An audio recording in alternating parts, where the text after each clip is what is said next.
बताओ फेडरलिज्म। आज 7:30 में लेक्चर 1 अपलोड हो जाएगा, लेक्चर 1 फेडरलिज्म का, ठीक है ना। उसको 7:30 में अपलोड होगा। जो भी तुम्हारा क्लास 10th का होगा वो 7:30 में एग्जैक्ट रिवीजन लेक्चर हम अपलोड कर देंगे।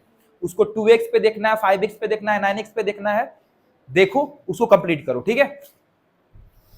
दूसरी बात क्या कि आज हमारा लेक्चर 2 है, सेम वही करेंगे। पहले नोट्स से हम लोग पूरा कंसेप्ट सीखेंगे और इस कंसेप्ट को सीखते हुए फिर बुक रीडिंग करेंगे, ठीक है ना। आराम आराम चलेंगे, बहुत हड़बड़ा के नहीं चलेंगे, ठीक है। कंसेप्ट बनाओ।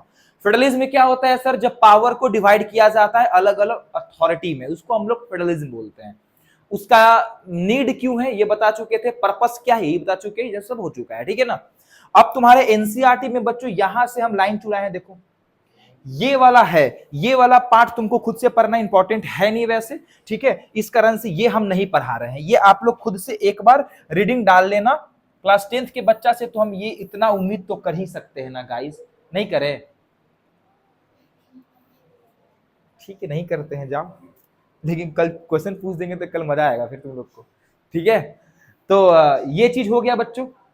अब आगे आ जाते हैं हम लोग, ठीक है ना। अब आगे आ जाते हैं हम लोग, देखो जरा ध्यान से। अब यहां पे आते हैं यूनियन टेरिटरीज। यूनियन टेरिटरीज यहां पे आ जाते हैं बच्चों। सुधांशु 2 मिनट समय लेंगे तुम्हारा डाउट का, ठीक है ना। पहले ये पढ़ा देते हैं यूनियन टेरिटरीज। अब ध्यान से बैकबोन स्टेट करो और मेरी बातों को अंदर तक जाने दो, ध्यान दो। यूनियन टेरिटरीज क्या होता है, सम एरियाज आर बहुत छोटा टू बिकम इस स्टेट, ठीक है, और can not be merge with पहले से बना हुआ स्टेट। यानी कि कुछ एरिया जो है वो बहुत छोटा होता है और उसको जो है पहले से बना हुआ स्टेट में हम लोग मर्ज भी नहीं कर सकते हैं। तब उसको जो है एक स्पेशल कंडीशन के अंदर उसको एक चीज दे देते हैं जिसका नाम क्या है, यूनियन टेरिटरी नाम है। अब ये जो यूनियन टेरिटरी का एग्जाम्पल हमारे देश में कौन कौन सा है, तो चंडीगढ़ है, लक्षद्वीप है, दिल्ली है। एनसीईआरटी में इतना ही लिखा हुआ है। अभी लद्दाख भी बन चुका है, पता है ये बात, ठीक है। लेकिन अभी एग्जाम में इतना ही करना है, चंडीगढ़, लक्षद्वीप और दिल्ली। दिल्ली ये सब क्या है बच्चों, ये हमारा यूनियन टेरिटरी है। They have fewer power than state. State से इसके पास कम पावर होता है। The central government has special power to administrate them.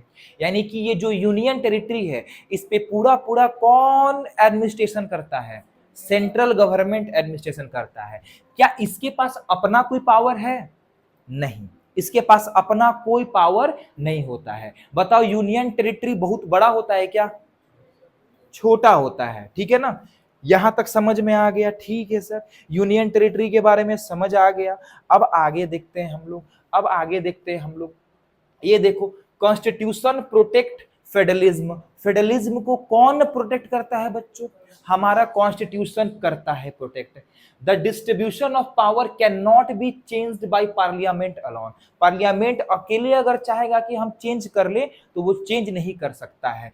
क्या प्रोविजन है भैया, कोई भी अगर फेडरलिज्म में आपको अमेंडमेंट करना है, सुधार करना है या कुछ ऐड करना है तो आपको 2 कंडीशन फुलफिल करना है। पहला, 2/3 majority in the both houses of parliament. यानी कि लोकसभा और राज्यसभा दोनों मिलाकर के कितना होना चाहिए, 2/3 मेजोरिटी होना चाहिए। अगर आपको इतना मिल जाता है तो आप फेडरलिज्म में अमेंडमेंट कर सकते हो, ठीक है। ध्यान से सुनते चलना।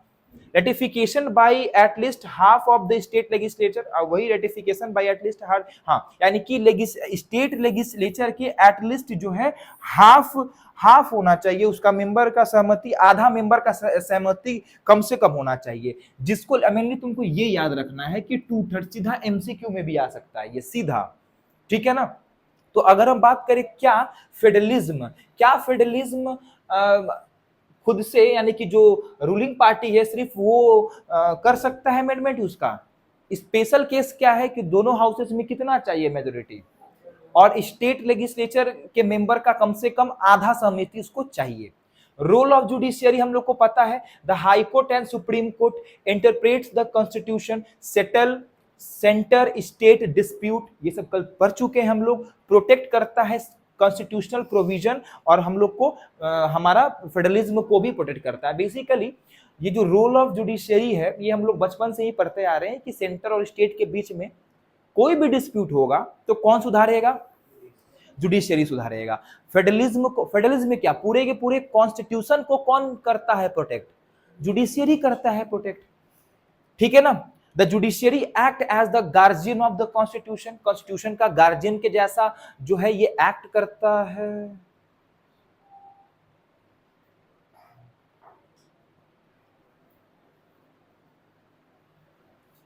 हाँ ठीक है, ना ना ना ना ना ना ना ना, कोई बात नहीं, समझ में तो आ रहा है ना। ये हम पहले का पेज पढ़ा दिए पहले, कोई बात नहीं, समझो। कोई तभी हम सोच रहे हैं यार लिंक क्यों नहीं बैठ रहा है यार, कोई बात नहीं, इट इज ओके, समझ में तो आ गया रूल ऑफ जुडिशियरी, समझ आया ना, वेरी नाइस। फाइनेंशियल पावर देख लो बच्चों, both the union and state government have the power to tax लेने का टैक्स है दोनों का, है ना, इसका मतलब होता है टैक्स लेना। हाँ, this enable them to perform their responsibility independently. कहने का मतलब क्या है, state government as well as central government दोनों के पास भाई अपने अपने एरिया में वो टैक्स ले सकता है और इंडिपेंडेंटली काम कर सकता है, बस यही है। यानी कि फाइनेंशियल ऑटोनॉमी या फिर फाइनेंशियल इंडिपेंडेंसी कहाँ से आता है? टैक्स से आता है।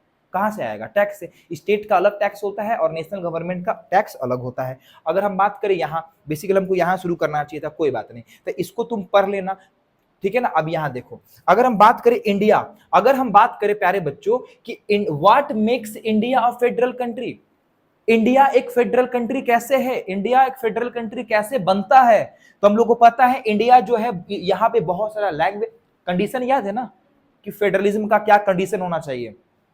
डिफरेंट लैंग्वेज है, रिलीजन है, कल्चर है और रीजन्स है, बहुत सारा ज्योग्राफिकल अलग अलग रीजन है। Therefore power is divided between different level of the government, ठीक है ना। इंडिया को federal country, India federal country कैसे बनता है? देखो कभी माइंड ब्लैंक हो जाता है। तो इंडिया के पास क्या है? बहुत सारा लैंग्वेज है, रिलीजन है, कल्चर है, रीजन्स है, जिसको लेकर के पावर को डिवाइड करना कंपलसरी हो जाता है। अच्छा, कल हम एक चीज बताए थे ना कि India that is Bharat, India that is Bharat is the union of state, India that is Bharat shall be the union of state. कहने का मतलब क्या है? जैसे तुम्हारा डाउट, कहने का मतलब क्या है कि जो हमारा पूरा भारत है ना, पूरा भारत है, यहाँ पे कैसा फेडरलिज्म चलता है? फेडरेशन, होल्डिंग टुगेदर फेडरेशन चलता है। होल्डिंग टुगेदर का मतलब क्या है कि यहाँ पे जो है सेंटर सुप्रीम पे रहता है और स्टेट का अपना कोई अस्तित्व नहीं है। अगर स्टेट चाहेगा कि यहाँ से अलग हो करके अपना देश बना ले, जैसे बिहार चाहेगा कल को कि यहाँ से अलग हो जाए और बिहार एक मतलब अलग अलग हो जाएगा, अलग कंट्री बना ले, तो उसके बाद फिर बिहार को मजा आएगा ठीक है।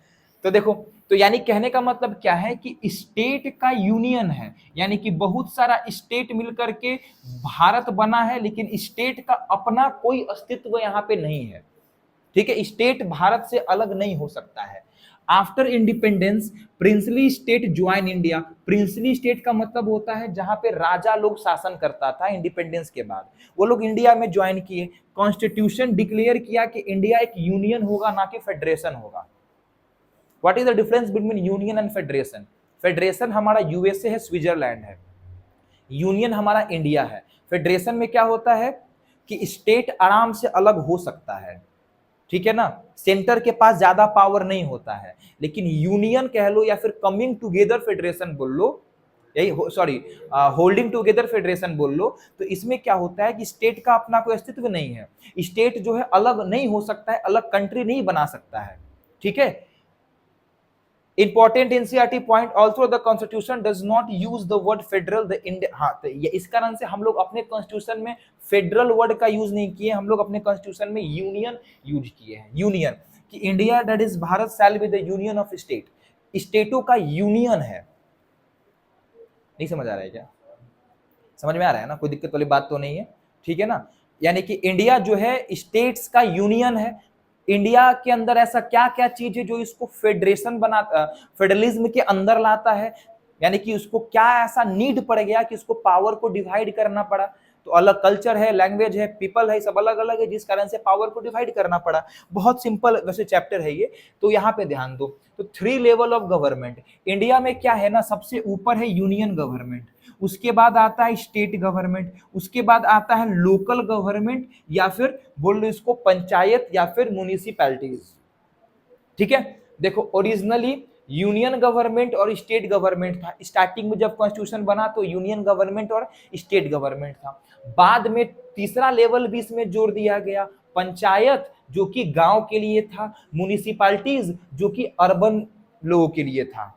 ठीक है, each level has separate jurisdiction, यानी कि हर एक लेवल, हर एक का अपना अपना लीगल अथॉरिटी था, अपना अपना लीगल एरिया था जहां पे वो लोग अपना काम कर रहे थे। तो बताओ जरा सा, सोना नहीं है, टूर से बाहर निकलो, समर वेकेशन खत्म होने वाला है अब।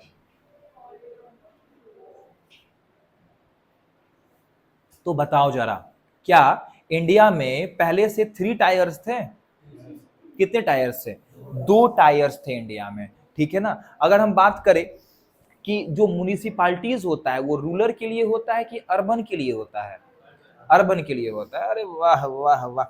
अब देखो, 3 fold distribution of legislative power. अब जैसा कि हम लोग कल पढ़े थे ना बच्चों, जैसा कि हम लोग कल पढ़े थे इसके बारे में कि अलग अलग स्टेट लेवल, नेशनल लेवल, सब पे अलग अलग इसका काम डिस्ट्रीब्यूट किया गया है। उसके हिसाब से जो हमारा कॉन्स्टिट्यूशन है कुछ कुछ लिस्ट बना दिया है। जैसे सबसे पहले आता है यूनियन लिस्ट, उसके बाद आता है स्टेट लिस्ट, उसके बाद आता है कंकर्न लिस्ट।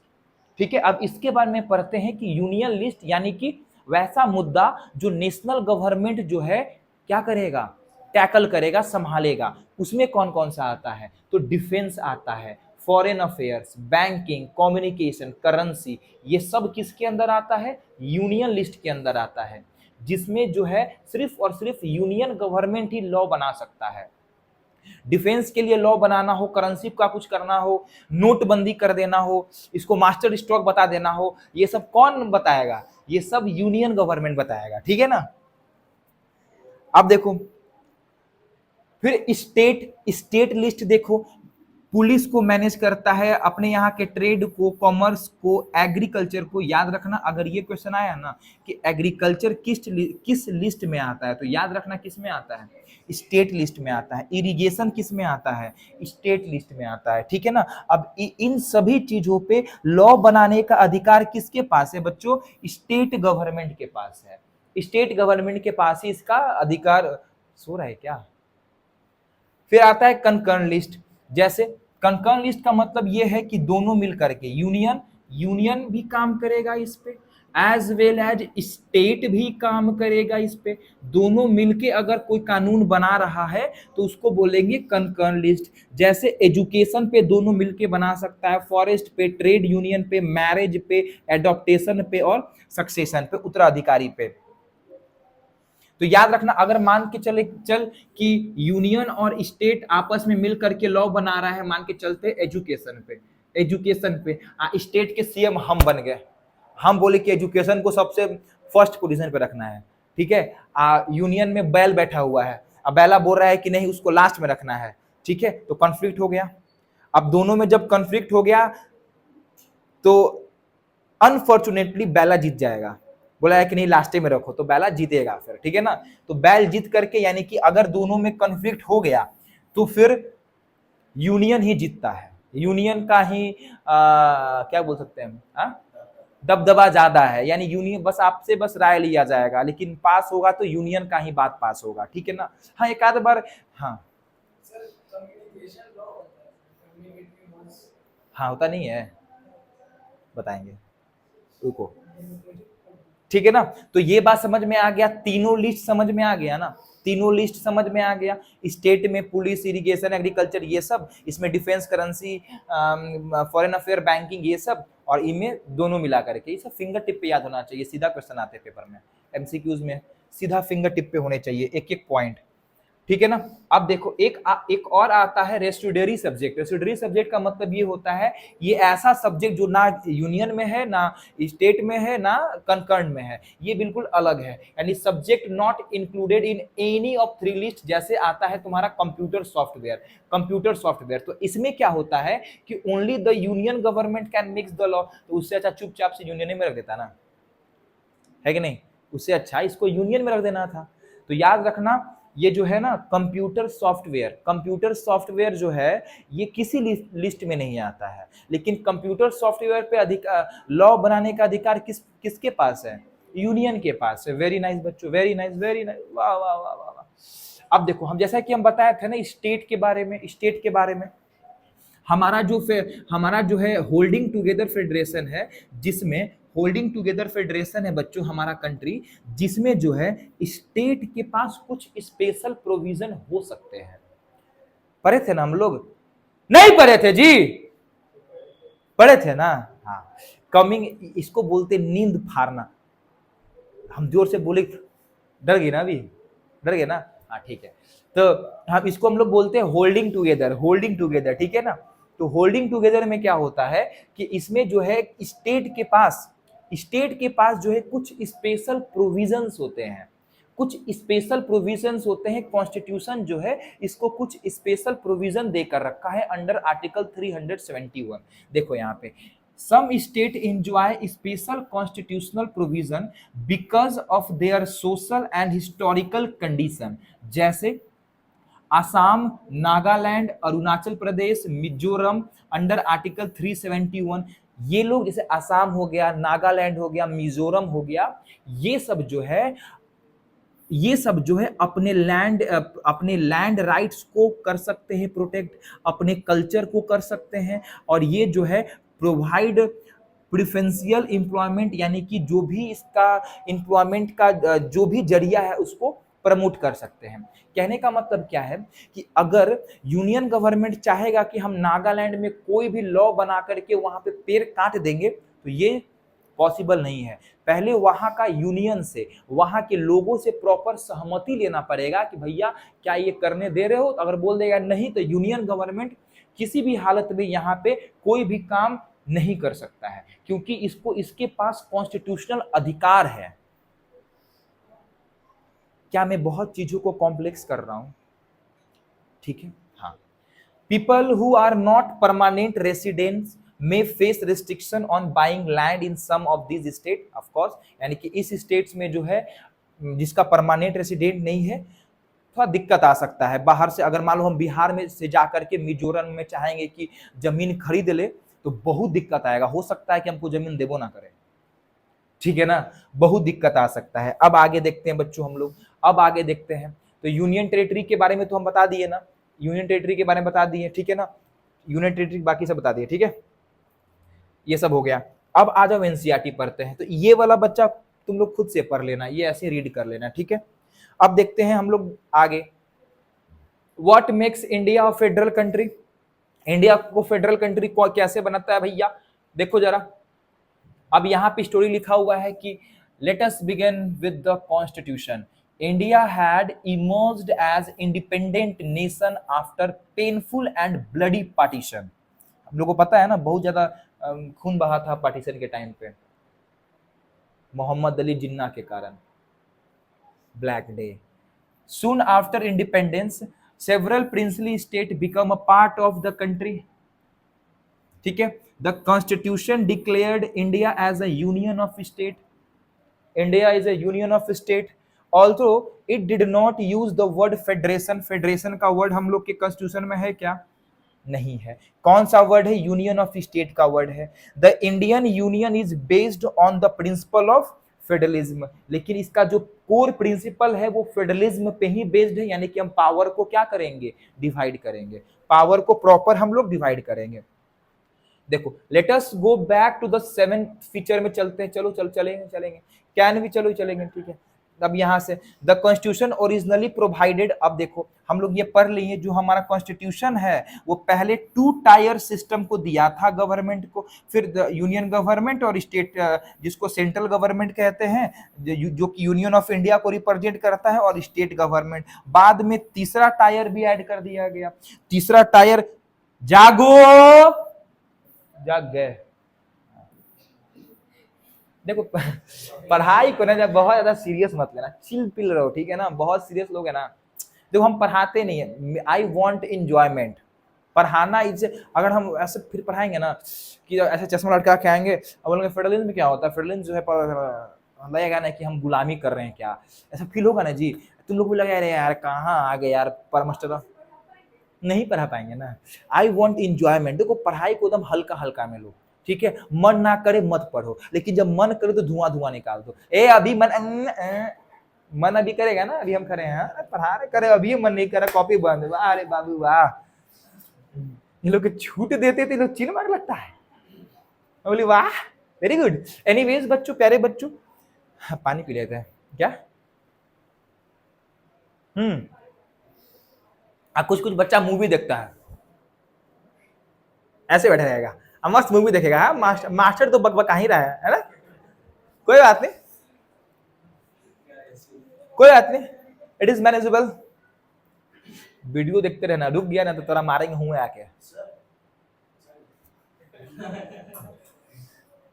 देखो बोल रहे हैं हमें सब पानी पिए, पी पी, कोई बात नहीं, कोई बात नहीं। Drink drink drink water, drink water.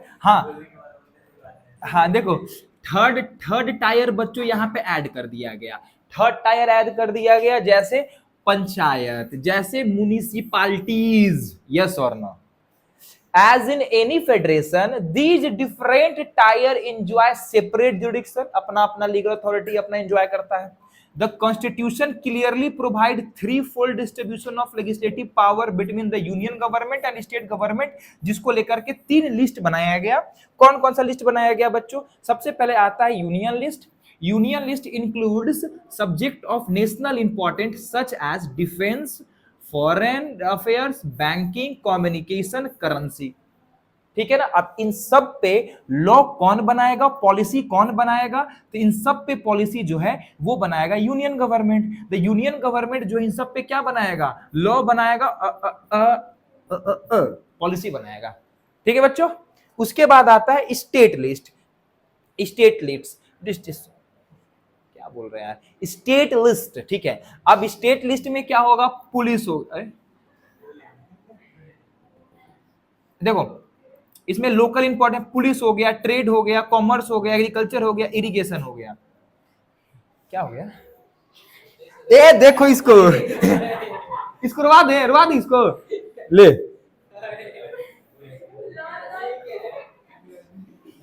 खून का आंसू रुला दिए इसको। अब क्या, इसको ना कनवाली पहना देते हैं, नाक से नेटा भी।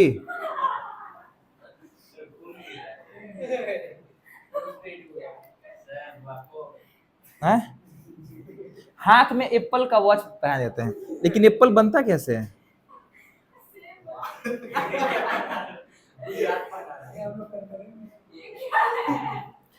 ये एप्पल का वॉच है ये, साइंस भी लगा है, ठीक है, बड़ी गंभीर है। अरे पहले नेटा पूछो। हाँ ले, हम क्या दे रुमाल, हम क्या दे रुमाल। हाँ चलो आ जाओ गवर्नमेंट। हाँ तो इसमें क्या होता है कि जो स्टेट गवर्नमेंट है बच्चों, जो स्टेट, मेरे पास पता है हाइलाइटर नहीं है क्या, इसमें हाइलाइटर देखने दो।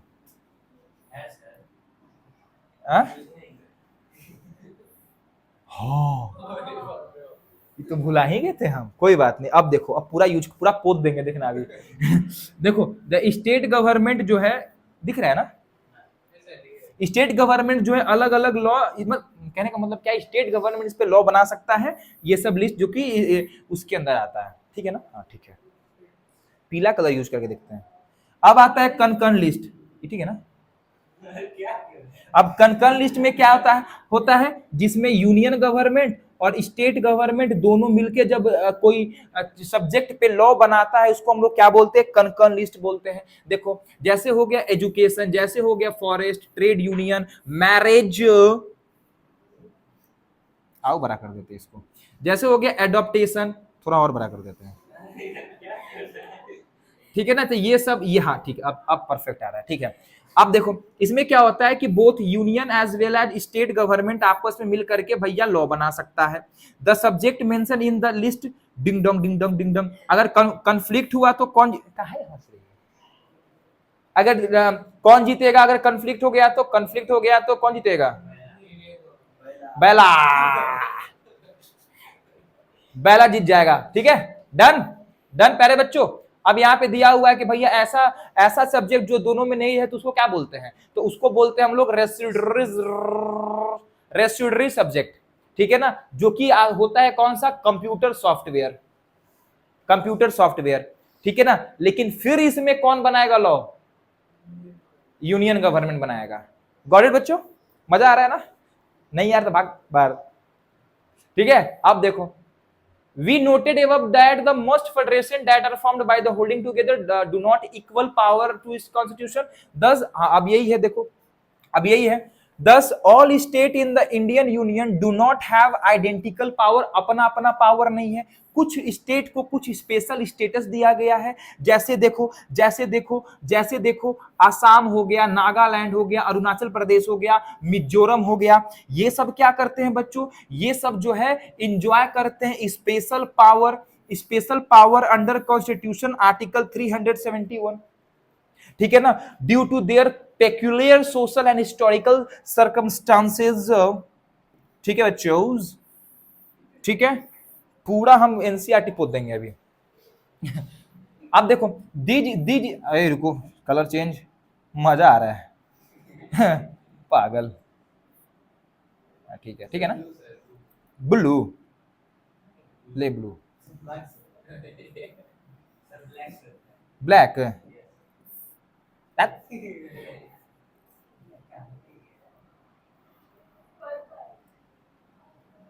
ये है, हाँ चल ले। अब देखो तो ये सब क्या होता है कि special power to specially enjoy the relation of protection land rights indigenous people their culture को भैया प्रोटेक्ट कर सकता है, ये सब बता दिए हैं। अब देखो Indians who are not permanent resident, यानी कि वैसा इंडियन जो यहाँ पे परमानेंटली नहीं रहते हैं तो इस स्टेट में भैया लैंड नहीं खरीद सकते, घर नहीं खरीद सकते हैं, ठीक है ना, ठीक है ठीक है ठीक है ना, ठीक है प्यारे बच्चों, वाह अच्छा लग रहा है अब तो। अब देखो there are some unit of Indian union which enjoy every little power, these are area which are too small becomes independent, उसको हम लोग क्या बना देते हैं ना, वो किसी और में, उसको हम लोग क्या बना देते हैं, उसको हम लोग यूनियन टेरिटरी बना देते हैं। कहने का मतलब क्या है बच्चों, वैसा एरिया जो इतना छोटा है जो ना अलग स्टेट बन सकता है ना किसी में मर्ज हो सकता है, उसको हम लोग अलग अलग टेरिटरी बना देते हैं, यूनियन टेरिटरी बना देते हैं। जैसे अभी इसमें लिखा हुआ है छत्तीसगढ़ लिखा हुआ है, चंडीगढ़ लिखा हुआ है, वही सस्ता नशा करके हाँ देखो द कैपिटल एंड दिल्ली, ठीक है। This territory do not have power of state, इसके पास स्टेट का पावर नहीं है, जो भी काम करता है सेंट्रल गवर्नमेंट करता है, इसके पास स्पेशल पावर होता है इस एरिया में काम करने के लिए, ठीक है।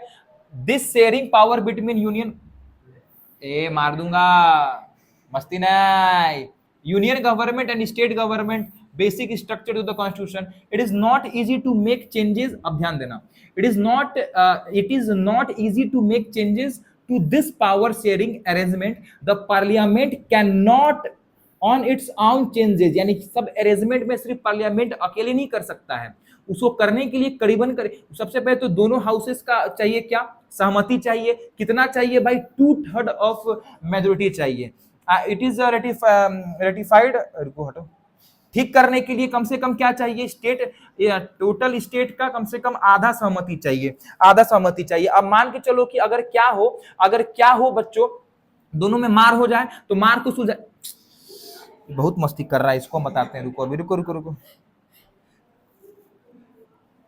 अब देखो अगर देखो जुडिशियरी जो है अब इसमें जो है इंपॉर्टेंट रोल प्ले करता है, role in overseeing the implementation. Okay okay guys, okay guys, अब देखो प्रोविजन एंड द प्रोसीजर, ये सब बता दिए हैं वैसे तो, ठीक है ना, ये सब हम लोग डिस्कस कर लिए हैं। In case of any dispute, मार होगा तो सुप्रीम कोर्ट और हाई कोर्ट सुलझाएगा, ठीक है ना।